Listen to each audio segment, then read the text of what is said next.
So it looks like Dr. Lori, the antique appraisal expert, is now out of a job because we're going to go over why AI is dangerous. And so she's making like millions of dollars probably doing these online appraisals. Well, guess what? You've been replaced, Dr. Lori. Ha ha ha ha ha ha. Oh, I'm sorry. Yeah, I'm not that evil. And yeah, so I got this box.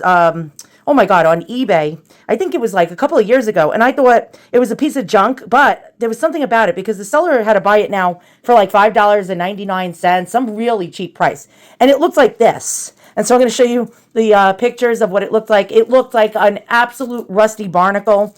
It was filthy dirty. It was covered in filth and missing stones and just looked god awful. And I was like, let me just buy this for a project, just for fun. I had no clue what it was. And I thought it was, when I got it, because of the enamel work, I'll show you the enamel work, I thought that it was Russian, because Russian Fabergé and a lot of Russian pieces were made with this really cool enamel. But then I saw the Jewish star, and I was like, maybe it's Jewish? I don't know what it was. So I went on an antiques, my hand's shaking, I have anxiety. So I went on one of those antique message boards where they're all experts like Dr. Lori. I'm not saying I'm an expert, trust me. And so I posted pictures, and they're like, giving me 18 different, oh, it's Moroccan. Yeah, the star, it's French, it's Moroccan.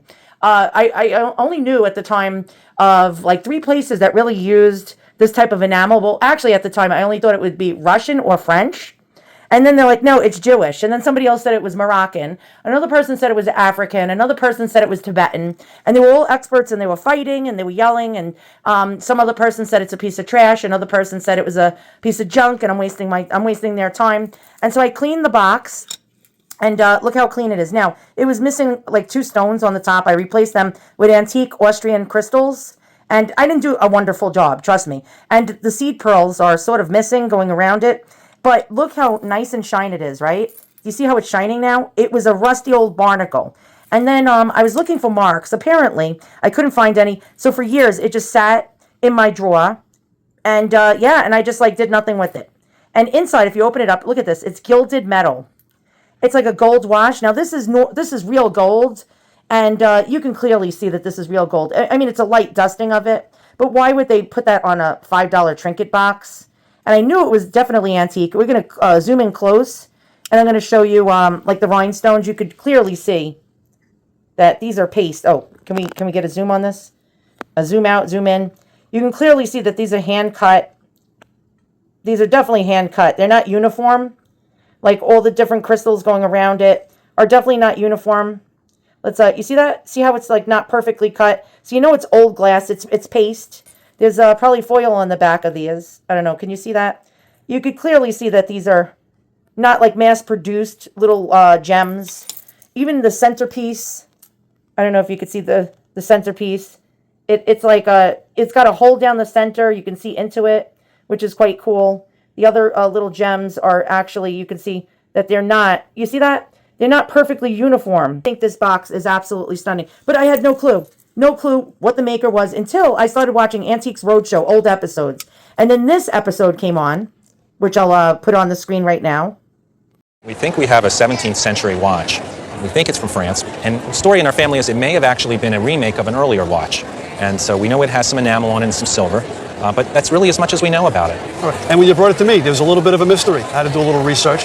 First, you notice it's very ornate. There's a lot going on there. The movement is done by a watchmaker that was out of London around 1768 through the latter part of the 1700s. So you're right on the money there as far as the watch. But whoever put together the piece itself put it together later. Now, on the back, there's a little hook where this should be worn over a sash or on a heavy garment. This is very ornamental. The hallmark, it's an export mark, tells us that it was made sometime between 1891 and 1901. Now, where is it from? Not France. Austria, Hungary. And it's very typical of this type of enamel work done on top of silver. Now, there's a lot of interest in these watches. A very strong market for this today. Probably in the neighborhood at auction, $20,000 to $30,000. That's unbelievable to hear. Does the fact that it may be a Judaic piece add any value or take any value from It's interesting you bring that up because it's a 6-point star. Austria and Hungary, they used this form a lot, and it didn't necessarily have anything to do with Judaic. Thanks for bringing it in. Thank you. So upon further research, I found out that the Austro-Hungarian symbol was a six-pointed star. And if you look in the center of the six-pointed star, there's some kind of flower, which might be an Edelweiss, but look at this gorgeous enamel work. I am just blown away by it. I really thought it was like Russian or French. Had no clue it could be Austro-Hungarian. How old is it? I don't know. 18 something to the early 20th century. Some of the enamel is peeled off and missing, but it's really not that bad. It's really not that bad at all. I mean, aesthetically, it does have damage, but it displays really quite well. And so I asked AI, this is why AI is dangerous if you have a job doing something like appraising and doing appraisal work and antique stuff like that, where you make money off of it, like people like Dr. Lori and shows like Pickers and all those other things. AI is going to be very dangerous in the future because it's going to take everyone's job away when it comes to information gathering. And so here's what AI told me. I asked it questions, and it actually, I was testing it to see if it would know that this was an Austro-Hungarian piece. And I'll show you, this is the photo I showed it. I showed it of the box opened, not like the inside of the box. It just opened so you see the top and the bottom. And it caught on right away.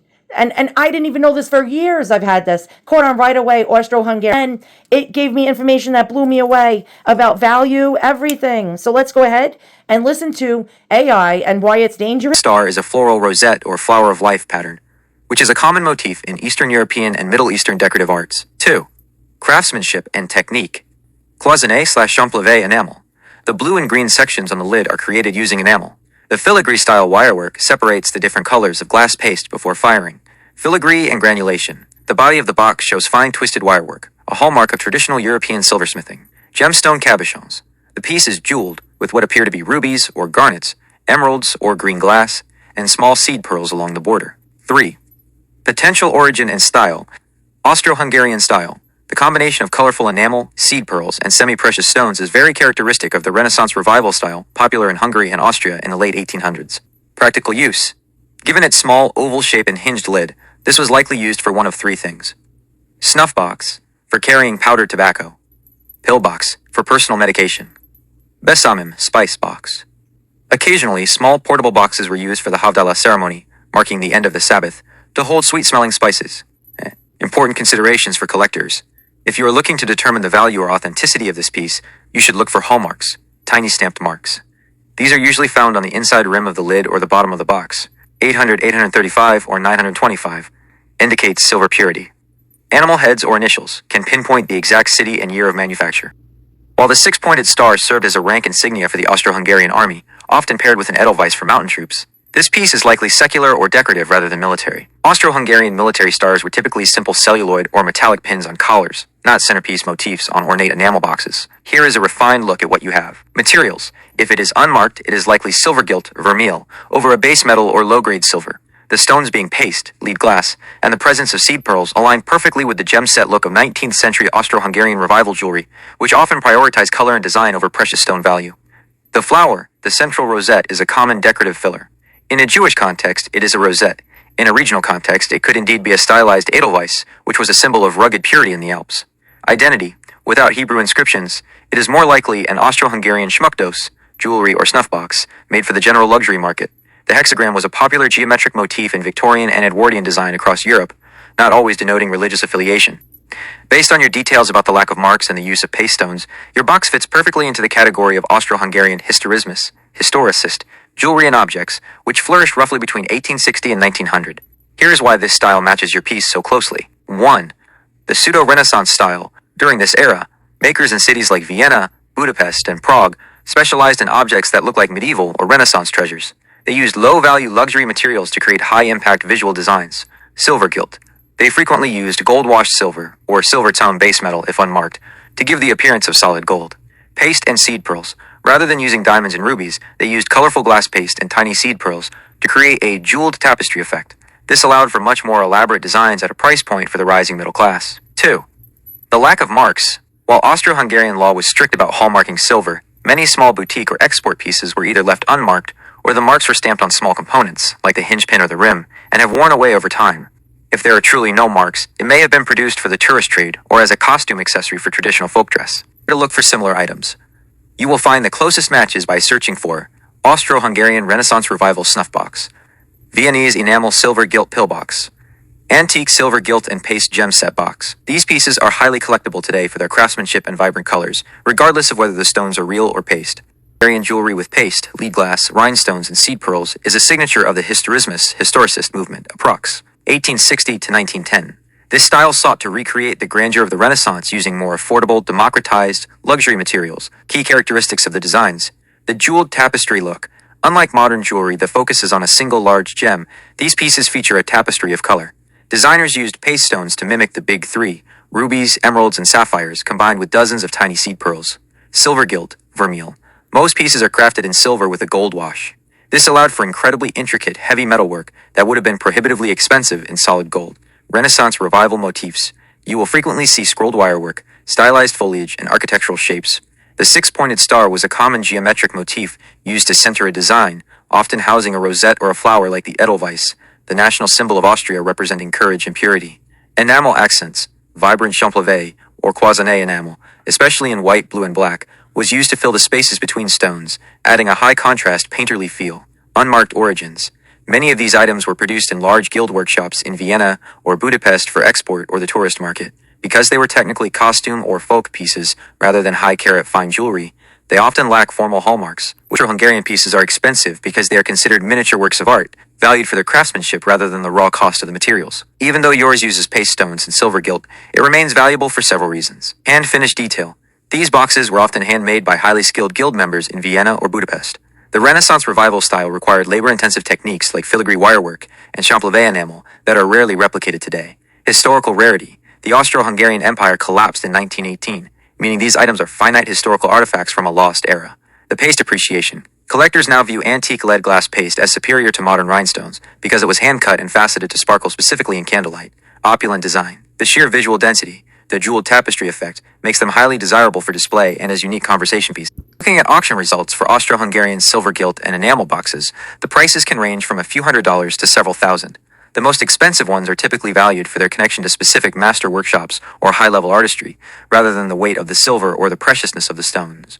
Based on current market data and recent high-end auction results, Sotheby's, Christie's, and specialty decorative arts houses, here's how the values break down. 1. High-tier masterpiece boxes, $2,500 to $10,000 plus. The most expensive pieces are usually attributed to famous Viennese makers like Hermann Bohm or Karl Bohm. Why they are expensive? These makers were the Fabergé of Austria. Their work features incredibly fine hand-painted enamel scenes, often classical or mythological, in architectural silver gilt frames. Example, a large 19th century Viennese enameled humidor or jewelry casket can easily fetch $3,500 to $5,000. IFA piece IS, exceptionally large OR, has a unique shape like a turtle ORA ship. IT can exceed asterisk 10,000. 2. Mid-tier collector boxes, $800 to $2,500. This is where high-quality jeweled boxes like yours often sit if they are in excellent condition. What drives the price? Elaborate guilloche enamel, the shimmering wavy pattern under the color, and hefty silver weight. An antique Austrian sterling silver and guilloche enamel pillbox from circa 1900 recently sold for approximately $1,525.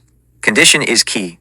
At this price point, collectors expect no chips in the enamel and all paste stones to be present. 3. Accessible antique boxes, $250 to $750. Smaller or unmarked historismus, Renaissance revival, boxes are very popular at this level. Your piece, given that yours is unmarked and uses paste stones, it likely fits into this decorative category. Since yours has that distinctive star and floral motif, it is a classic example of the gem set look that remains a staple of European decorative arts collections. You have lovingly restored the piece using period-accurate antique Austrian crystals. You have likely preserved its eye appeal, which is the most important factor for many collectors of this style. Based on current market trends for Austro-Hungarian historismus Renaissance revival, pieces that have been repaired or show signs of age, here is a realistic breakdown of its value. 1. Estimated market value, $350 to $750. While a perfect museum-quality piece with a known maker's mark might fetch $1,200 plus, your box sits in a very popular decorative tier. The value add, using actual antique Austrian crystals rather than modern plastic rhinestones, is a huge plus. It maintains the refractive index, the way it sparkles in low light, that collectors look for. The deductions. In the world of high-end antiques, enamel loss is the most significant factor in reducing price because it is extremely difficult and expensive to fix professionally. Even small chips usually prevent a piece from reaching the top-tier auction prices. 2. How your specific fixes affect price. The crystals. By replacing the missing stones, you've moved it from damaged to displayable. For a decorative collector, a box with all its stones, even if replaced, is worth more than one with gaps. Missing seed pearls. If you can find a few more antique seed pearls to fill those gaps, you would likely add another 50 minus 100 to the perceived value. The enamel chips, these are best left alone. Amateur enamel repair usually looks worse than the original chips. Collectors generally accept a few honorable scars on a 150-year-old piece. So now we know that AI is very dangerous to appraisers. You're all gonna be replaced. Sorry. You might want to watch my videos still though. And yeah, I'm no expert. I told you guys a million times over. I like to just like research the history of the objects I have, but I'm not a Dr. Lori, I'm not boasting, oh, I know everything, you know what I mean? But wow, AI is very impressive. I'm really, like, color me surprised, all right? All right, thanks for watching. So now we know Dr. Lori, sorry, girl, you just lost your job. I'm not too much of a fan of her, so ha ha ha ha ha. All right, see you guys all in the next one.